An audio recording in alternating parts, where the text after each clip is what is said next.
প্ৰত্যেক মানুহৰ জীৱন একোখন কিতাপ বিচাৰিব জানিলে তাৰ পাতে পাতে শিক্ষাৰ সমল পোৱা যায়। মই অনুভৱ কৰোঁ বৰ ডাঙৰ ডাঙৰ কথাৰ শক্তি আৰু প্ৰভাৱ আছে ঠিকেই, কিন্তু অসংখ্য সৰু সৰু কথাইহে মোৰ মানসিক শিক্ষাৰ ভেটিটো তিল তিলকৈ গঢ়ি তুলিছিল।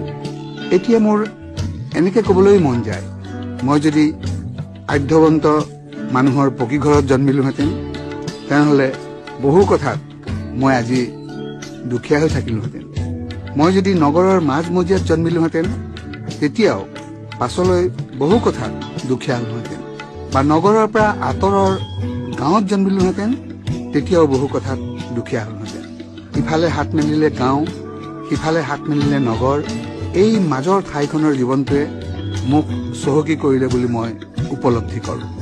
এই যে মজ, ভেলেউ, সোণাৰু, সৌৰা গছৰ সৌন্দৰ্য, এই যে আধা কেঁচা মজ খৰিৰে ভাত ৰান্ধিলে খৰিডালৰ চৌকাৰ বাহিৰত থকা মূৰটোৱেদি ফেনৰ নিচিনাকৈ আঠা ওলায়, সেই আঠা যে আঁঠুৰ ঘাট লগাওঁ, বৌহঁতে যে নাৰিকল তেলত পিৰিকা ফুল তিয়াই থৈ গোম তেল বনায়, সেইবোৰ মই কেনেকৈ শিকিলোহেঁতেন?